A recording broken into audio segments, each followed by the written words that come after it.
Louons le Seigneur. Alléluia. Béni soit le nom du Seigneur. Allons-y donc dans Philippiens chapitre 4. Je vais lire. Regardez ce que Paul dit. Oh, c'est beau, c'est magnifique. Philippiens chapitre 4. Peut-être on va se dire non, ceux qui louent, c'est ceux qui ont des vies. Peut-être moi, mon ministère, c'est un ministère difficile. C'est plus l'adoration. C'est faux, c'est faux. Écoutez, vous allez voir. Philippiens chapitre 4. Je commence au premier verset. C'est pourquoi, mes bien-aimés et très chers frères, vous qui êtes ma joie et ma couronne, demeurez ainsi fermes dans le Seigneur, mes bien-aimés. Ok, on n'est pas encore arrivé, on arrive. J'exhorte Évodie et j'exhorte Saint-Tiche à être d'un même sentiment dans le Seigneur. Et toi aussi, fidèle collègue, oui, je te prie de les aider.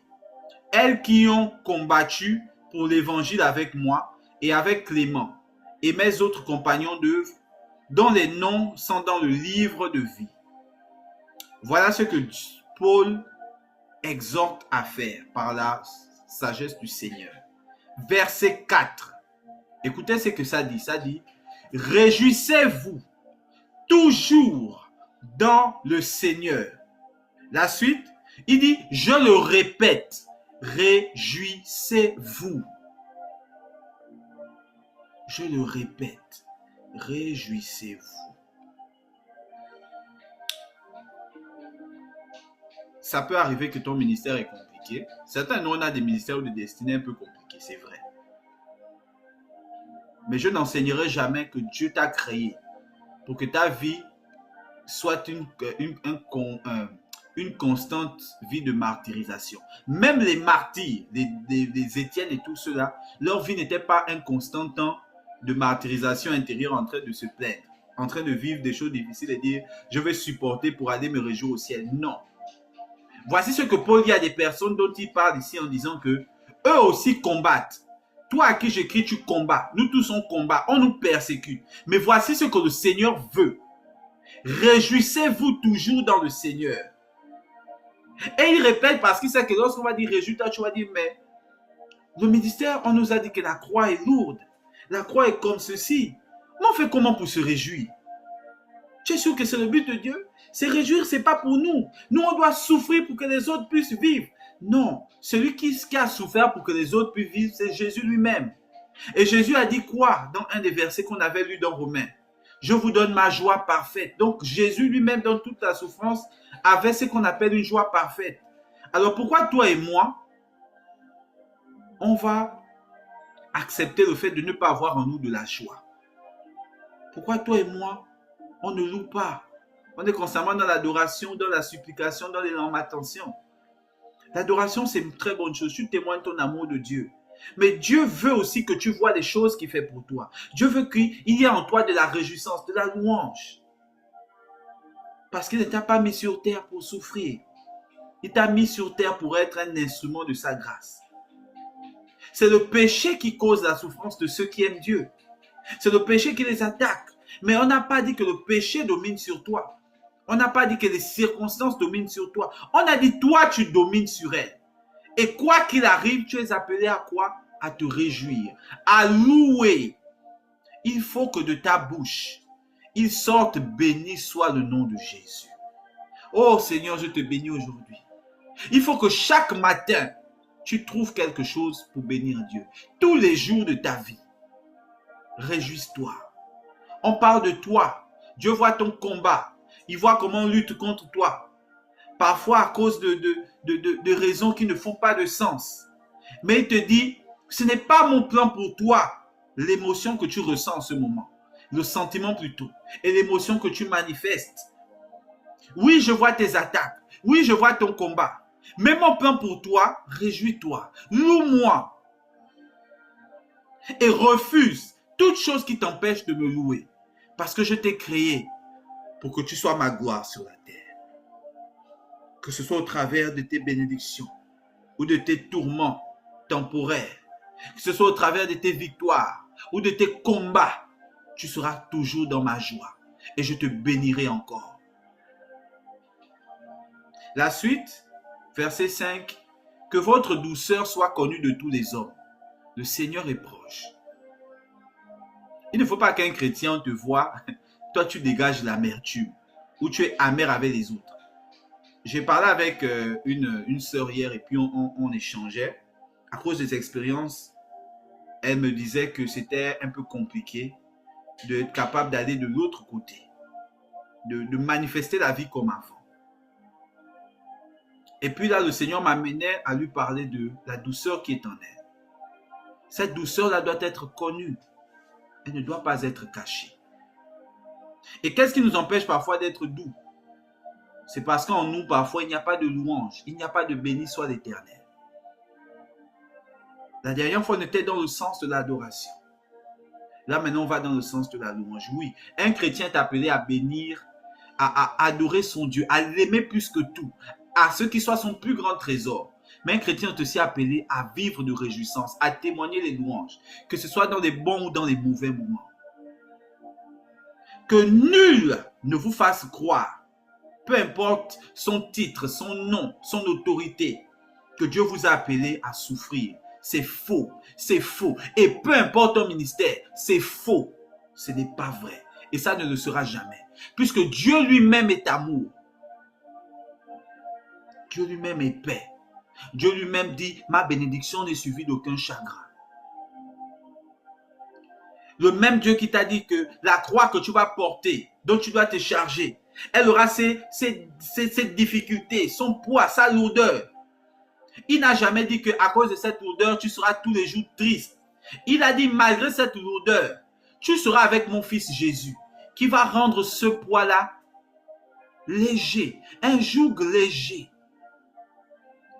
Parce que sa joie parfaite sera en toi. Oh, ça la bouche. Regardez, regardez encore, regardez. Verset 6.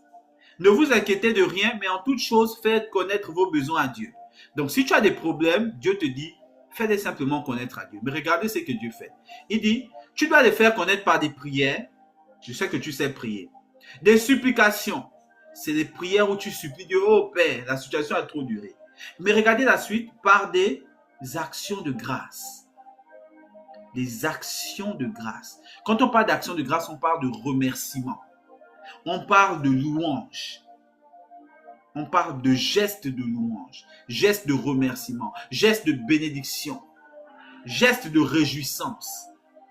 On ne peut pas être un chrétien et on n'a jamais rien qui nous fasse sourire. Mais ça, c'est quelle vie? Quel est l'esprit qui est en toi pour que tu ne sois jamais dans le sourire? Refuse ça, ce n'est pas le plan de Dieu pour toi. Je ne suis pas en train de dire que le fait que ton ministère soit dur, la famille dans laquelle tu es né est compliquée, ou toutes sortes de choses. Je suis en train de dire que non, elle n'est pas dure, c'est toi qui es mauvais ou mauvaise. Non. Je suis en train de dire que le plan de Dieu n'est pas que en toi, il n'y ait jamais la réjouissance. Qu'il y ait toujours des difficultés. Le plan de Dieu, c'est que tu te réjouisses. Et que tu te réjouisses là où il te place. Que ce soit dans les difficultés ou dans des endroits plus simples. Et tout ce qui te fait croire le contraire, que la pensée vient de toi-même, des circonstances, tout ça, tu dis au nom de Jésus, je te rejette. Ce n'est pas ce que Dieu m'a dit. Moi, je louerai mon Dieu. Moi, je louerai mon Dieu. Je témoignerai les merveilles qu'il a fait pour moi. Ça veut dire qu'il faut qu'il y ait des merveilles que Dieu fasse pour toi. Sinon, tu vas parler de quoi? Et je ne suis pas en train de parler de la merveille universelle, Dieu, le souffle de vie. Non, non. Dieu fait plus que te donner le souffle de vie. Moi, je serais triste si je fais une semaine, 2 mois, 1 an. La seule chose que je vais témoigner de Dieu, c'est le souffle de vie. Non, jamais. Jamais. Il y a toujours autre chose qu'il a fait. Et je vais témoigner cette autre chose, même pendant que tu vis parfois une perte d'emploi, une perte de situation, une situation qui échoue. Même dans cette période-là, il y a des choses autres que le souffle de vie que Dieu fait pour moi. C'est quelque chose que je crois. Et c'est quelque chose que tu crois aussi. Tu dois rejeter toute connaissance, toute chose qui veut te faire penser le contraire. Oh, merci Jésus. Je vais continuer. Le verset 7 dit, la paix de Dieu qui surpasse toute intelligence lorsque tu fais ce qu'on a dit, va garder ton cœur et tes pensées en Christ. Donc vous voyez que la louange est importante pour rester le cœur en Jésus. Pour que ton cœur reste en Jésus, tu dois apprendre à louer Dieu. voir ce qu'il fait et le louer pour ce qu'il fait. Tu ne peux pas n'avoir rien que Dieu ait fait pour toi. Ça n'existe pas.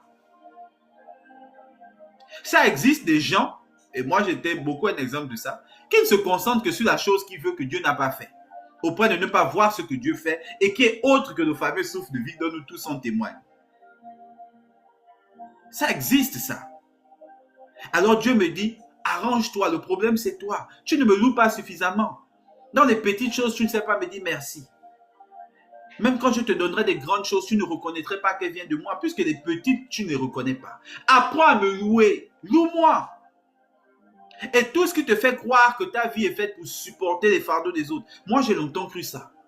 C'est avant d'être chrétien. Il y avait beaucoup en moi de complexes d'infériorité. Des blessures à cause de certaines accusations de mon enfance. Qui m'ont fait croire que le but de ma vie, c'est d'être un porteur. Pas au sens des Camerounais qui donnent l'argent et tout ça, non. Porteur au sens que toi, tu supportes les trucs des autres. Ta vie, c'est seulement de porter la charge et de lire l'heure. Et que tant que tu le fais, tu trouves ta joie dedans. C'est une belle philosophie. Ça dit, waouh, il trouve sa joie dans... Dieu m'a dit, tu es un menteur. Ta joie, c'est moi. Ta joie, c'est moi, Dieu. Et moi, ton Dieu qui t'aime, je te dis que j'ai des belles choses pour toi sur cette terre. Je veux te faire vivre de grandes choses. Alors cesse de baisser la tête. Loue-moi. Donc je ne vous parle pas de quelque chose qui est seulement sorti de la tête comme ça. Je parle de quelque chose qu'on m'a dit à moi-même. Par des moyens spirituels et au travers d'autres humains qui m'encouragent et qui ont fait de moi qui je suis aujourd'hui. Il faut louer Dieu. Ne baisse pas la tête. Ne baisse pas la tête. Même si tu es dans la poussière, ne baisse pas la tête. Tiens-toi droit. Loue ton Dieu. Loue en prévision de ce qui arrive. Loue ce qu'il a fait d'avance et loue ce qu'il a fait avant. Loue ce qu'il fera en avance. Ne cesse pas de le louer. Adore-le en premier, bien sûr. Il faut d'abord aimer Dieu. Alors, si tu n'aimes pas Dieu, c'est compliqué. Aime d'abord Dieu. Apprends à l'aimer. Mais, tous les jours, tu dois le louer. Parce que je vais vous ajouter quelque chose. Un bon adorateur sait aussi louer Dieu. Écoutez bien. Un bon adorateur sait aussi louer Dieu. Quelqu'un qui sait louer Dieu ne sait pas forcément adorer. Mais quelqu'un qui sait adorer Dieu saura toujours le louer. Un bon adorateur saura toujours louer Dieu. Parce que l'adoration, c'est la proximité avec Dieu. Ça veut dire que tu atteins la connaissance de Dieu. Celui qui connaît Dieu sait reconnaître ce que Dieu fait. Et il va le louer tout le temps. Dans une profondeur, dans une grandeur.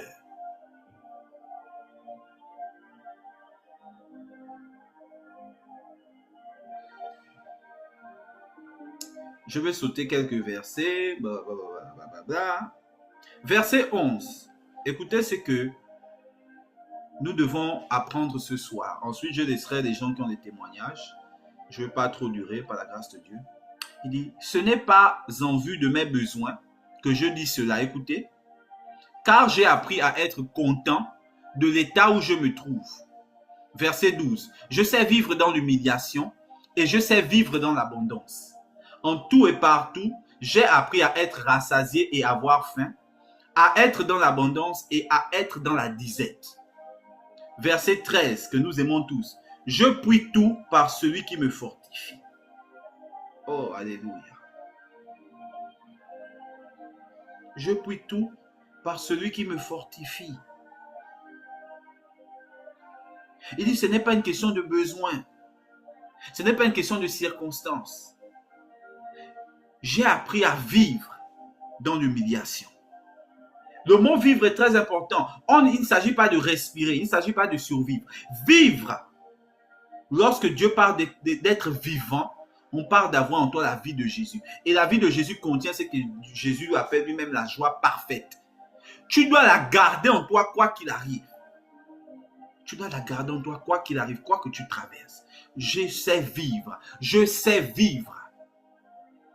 Ça veut dire que vivre n'est pas quelque chose de toujours passif. C'est quelque chose de puissant. Je vis. J'ajouterai encore quelque chose que moi-même, je bénis les gens que Dieu a mis autour de moi. C'est au travers d'eux que j'ai appris cette leçon-là. Vous avez remarqué que j'avais perdu pendant un moment mes rêves. bien perdu à 100%. Et Dieu leur faisait comprendre chaque fois qu'ils priaient pour moi que je sens une tristesse. Pourtant, je faisais des prières que vous connaissez, hein, délivrance, tout ça. Tu exhortes toi-même, tu donnes des conseils. Mais j'étais encore dans cet état que je vous ai décrit plus tôt. Baisse la tête, supporte. Tellement le Canada m'avait tapé, tapoté le dos, écrasé la tête. Je m'étais dit, bon, finalement, peut-être, tout mon but, c'est seulement, je vais vivre les choses de Dieu et puis, au moins, j'aurai accompli ma part, j'irai me reposer au ciel. Au travers de personnes, avant qu'il ne me confirme ça lui-même, Dieu m'avait fait comprendre qu'en moi-même, je ne vivais pas. Je ne vivais pas. Je ne savais pas vivre au sens de Paul ici. Je n'avais pas appris à vivre dans la difficulté.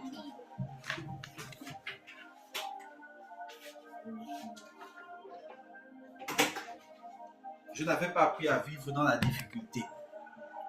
Je n'avais pas appris à vivre dans la vraie vie, si je peux dire ça, loin des parents, où les choses ne se passent pas comme prévu, mais que chaque fois qu'il y a un problème, tu dois le régler toi-même. Je n'avais pas appris à vivre lorsque les circonstances étaient défavorables. Je n'avais pas appris à vivre lorsque, injustement, on te refuse des choses à cause de certaines circonstances que vous pouvez deviner. Je n'avais pas appris à vivre. Qu'est-ce que je suis en train d'apprendre à vivre? Est-ce que je ne respirais pas? Je respirais bien. Est-ce que j'avais une mauvaise alimentation ou je ne sais pas, j'étais allé me droguer ou quoi que ce soit? Non, je ne faisais pas ça. Mais je ne vivais pas. Parce que la flamme en moi, la motivation de sourire le matin et de dire merci Seigneur quand je me lève, je ne l'avais pas. Je tirais ma joie des prières, des exaucements des autres. Sauf que ce n'est pas ça vivre. Lorsque tu vis, tu dois avoir des raisons personnelles pour lesquelles tu bénis Dieu, même si rien ne se passe autour de toi. Est-ce que tu as cette raison de sourire chaque matin? Le problème arrive, mais tu as toujours une raison de sourire. Oh, merci Seigneur. Tu dis, ah, telle chose au moins se passe bien. Bon, c'est vrai que 10 choses se sont passées mal, mais au moins il y a une chose là qui s'est passée bien. Si dans ta journée, tu as dit que sur les 10, il s'est passé 20 choses, et toutes les 20 choses sont mauvaises, tu n'as pas encore appris à louer. Je peux te garantir qu'il y aura toujours une chose qui se passera bien. Et apprendre à louer, ce n'est pas dire que tout va bien se passer. C'est d'apprendre à reconnaître cette seule chose ou ces seules choses qui se passent bien chaque jour. Car à chaque jour, Jésus fait quelque chose de bien pour nous. Chaque jour, tous les jours, du lundi au lundi, comme on dit. Alors moi, au travers de ces personnes-là qui m'ont parlé, j'ai compris, j'ai commencé à prier beaucoup sur moi. J'ai dit, Seigneur, enlève en moi cet esprit d'abattement. Un jour, tu seras quelqu'un qui va conduire les gens. Un jour, tu seras quelqu'un qui va enseigner aux gens la parole. Si j'ai enseigné la parole avec cet esprit d'abattement, je serais venu vous dire que supportez au ciel, vous allez voir ceci. Et vous aurez sûrement accepté le discours. Ah, le frère parle bien, c'est que c'est vrai. Mais je serais pourtant en train de vous mentir. Je suis en train de vous contaminer mes blessures. Moi, je vous exhorte plutôt comme Paul au verset 4. Réjouissez-vous. Dieu a de grandes choses prévues pour vous. Je ne suis pas en train de vous donner un slogan. Je vous dis ce que la parole déclare. Dieu a de grandes choses prévues pour vous. Ne regarde pas le temps, ne regarde pas la famille, ne regarde pas l'âge, ne regarde pas les amis, ne regarde pas les circonstances, ne regarde pas le Canada, ne regarde pas l'inflation. Dieu a de grandes choses pour toi. Réjouis-toi. Et en te réjouissant, cherche ces choses-là. Regarde dans ton cœur, quelles sont les choses qui plaisent à ton cœur. Depuis petit, tu as toujours voulu faire la chose. Ne t'empêche pas. De temps en temps, tu as besoin de vacances. Dis Seigneur, d'habitude, je t'ai pris pour aller sauver les âmes dehors. Là, j'ai besoin de vacances. Moi, je fais ma prière comme ça pour aller en France. Laissez-moi vous dire que quand j'ai acheté le billet, je n'avais plus rien. Mais j'étais heureux. Vous savez pourquoi j'étais heureux? Parce que j'ai fait 6 ou 7 ans. Je n'ai pas voyagé. Moi-même, j'avais supporté la situation. Il y a des gens autour de moi qui ont pleuré pour ma situation. Il y a certains qui ont prié pour moi, j'étais touché par leur prière. Il y a la sœur Marjorie qui est là. Elle avait prié pour moi une fois. Ce qu'elle avait déclaré, j'ai vu que mais elle s'inquiète pour moi à ce point-là. Ma propre situation, moi-même, je m'en foutais. C'est pour dire que les gens voient ce que tu vis. Les gens voient ça. Les gens peuvent voir. Est-ce que le fait que je le vivais, c'était forcément la volonté de Dieu?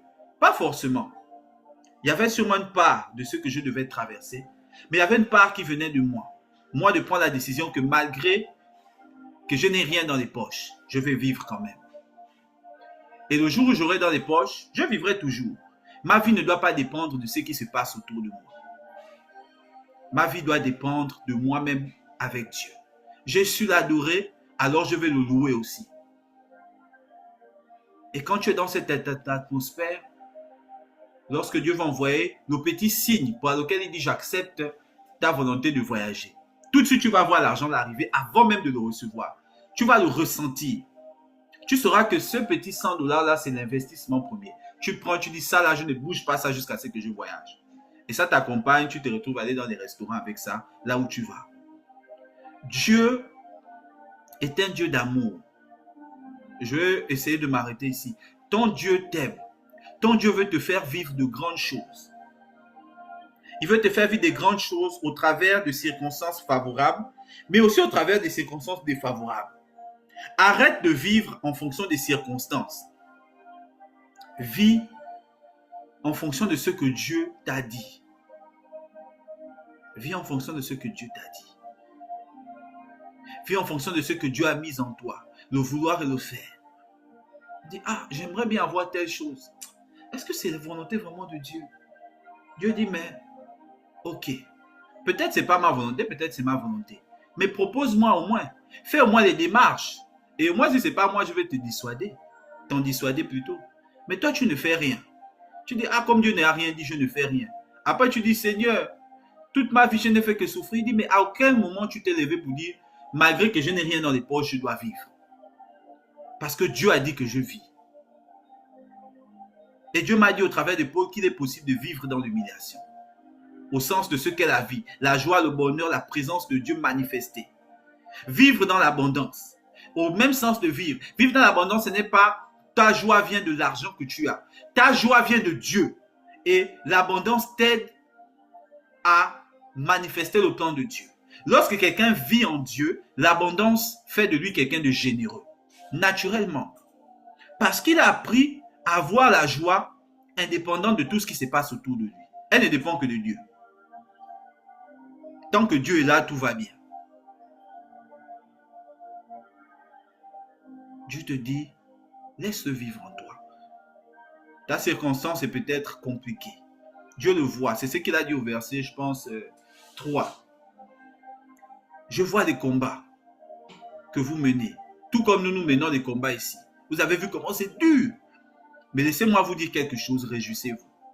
Et il répète même, il dit, je répète, parce qu'il sait que quand tu vas dire ça à un chrétien, ou même à un homme en général, qu'il y a des circonstances bizarres, réjouis-toi, il va dire non. C'est dans la philosophie, je veux faire. Non, il dit non, réjouis-toi. En fait, la réjouissance est une hauteur spirituelle qui te permet de saisir d'avance même les choses que Dieu n'a pas encore appelées. Ça te permet de saisir ce que Dieu a prévu et des choses que toi-même tu vas mettre dans ta vie par ta bonne humeur. Oh Père, en ce moment que Hydro est en train de me torturer, il vient d'annuler ma balade, je te bénis de ce que dans 2 mois, je n'aurai plus jamais à payer Hydro de ma vie. Et il va se passer des choses parce que tu as appris à louer Dieu dans l'humiliation qui vont concourir à ce que la parole que tu viens de dire là va arriver. La parole que tu viens de dire va arriver. Éternel Dieu de grâce, tu vois nos situations. Aucun de nous, Père, n'est illégitime lorsqu'il dit Père éternel. Que Père, où te trouves-tu? Parce que le pays là veut seulement nous tuer, comme on dit, ou finir avec nous. Mais je sais quand même, Père, que tu fais toujours quelque chose de bon pour nous. Il n'y a pas un seul jour où tu n'as pas semé dans nos vies. Il n'y a pas un seul jour où tu n'as pas béni nos vies. Je ne parle pas de simplement le souffle de vie. Je ne parle pas simplement du fait de ne pas avoir eu d'accident. Je parle de quelque chose de concret que tu as fait. Ouvre nos yeux à ce qu'est réellement la hauteur de la louange. Parce que la Bible dit que Dieu réside au milieu des louanges de son peuple. Lorsque des gens adorent Dieu, Dieu est en mouvement dans leur vie. Lorsque des gens louent Dieu, Dieu agit puissamment dans leur vie. Seigneur, nous voulons que tu résides dans nos vies. Je veux que tu résides dans les vies de mes sœurs et de mes frères. Parce qu'ils ont beaucoup traversé, beaucoup lutté, beaucoup encaissé, beaucoup supporté, sans pouvoir rendre l'appareil parce que tu leur as dit de pardonner, de laisser, d'avancer, parfois ne sachant pas pourquoi telle ou telle chose leur arrive. Mais ce soir, nous disons que Seigneur, nous allons vivre ta louange. Nous allons apprendre à te louer tous les jours. Et moi-même, je préfère, Seigneur, dire que je ne peux l'appliquer que sur moi-même. Je dis à mon âme, loue le Seigneur. Il t'a donné la vie et l'intelligence de comprendre les mystères de sa parole. Mon âme loue le Seigneur qui te fait grâce de pouvoir trouver un emploi. Mon âme loue le Seigneur qui te donne toujours de l'argent chaque fois, même dans des situations compliquées. Mon âme loue le Seigneur qui te permet de vivre une vie où toi-même tu te poses des questions chaque jour. Père, je me plains tous les jours que je n'ai pas de sécurité financière, mais je vis quand même des choses comme si j'avais cette sécurité, Père. Mon âme bénit Dieu, non des choses idéologiques, mais des choses concrètes et réelles. Parce que nous servons un Dieu vivant qui n'est pas mort. Puisque mon Dieu est vivant, moi aussi je suis vivant. Puisque ton Dieu est vivant, toi aussi tu es vivant, vivante. Alors vis, que ce soit dans l'humiliation, vis, soit dans la joie. Que ce soit dans l'abondance, vis, soit dans la joie, soit dans la générosité. Que ce soit partout, dans n'importe quel pays où le Seigneur t'enverrait. Vis dans n'importe quelle ville. Vis. Et tout ce qui veut t'empêcher de vivre, esprit, homme, circonstance, chasse-les au nom de Jésus. Parce que tu es appelé à vivre la joie de Dieu tous les jours de ta vie. Au nom du Père, du Fils et du Saint-Esprit. Amen.